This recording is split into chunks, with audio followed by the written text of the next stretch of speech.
As I was reading in my Bible this morning, I wanted to share this story with you out of the book of Matthew, chapter 14, verse 22. Immediately, Jesus made the disciples get into the boat and go on ahead of him to the other side while he dismissed the crowd. After he dismissed them, he went up on the mountainside by himself to pray. Later that night, he was there alone, and the boat was already a considerable distance from land, buffeted by the waves because the wind was against it. Shortly before dawn, Jesus went out to them walking on the lake. When the disciples saw him walking on the lake, they were terrified. "It's a ghost!" they said, and cried out in fear. But Jesus immediately told them, "Take courage. It is I. Don't be afraid." "Lord, if it's you," Peter replied, "tell me to come to you on the water." "Come," he said. Then Peter got down out of the boat, walked on the water, and came toward Jesus. But when he saw the wind, he was afraid, and he began to sink. He cried out, "Lord, save me!" Immediately Jesus reached out his hand and caught him. "You of little faith," he said, "why did you doubt?"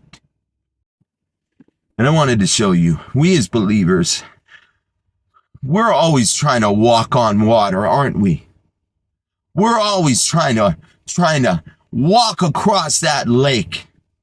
And then we doubt and we begin to sink. What is your lake? What is your lake that you're trying to get across right now, but you don't have enough faith in the Lord Jesus to get you across that water?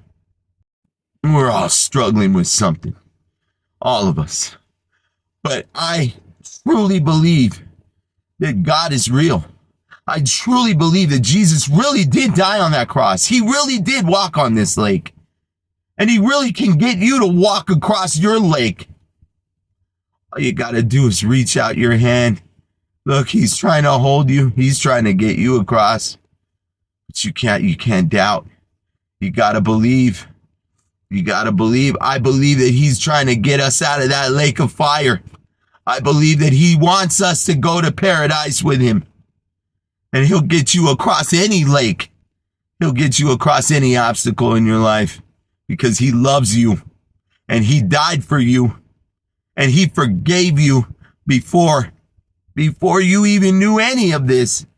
You were already forgiven if you would just believe.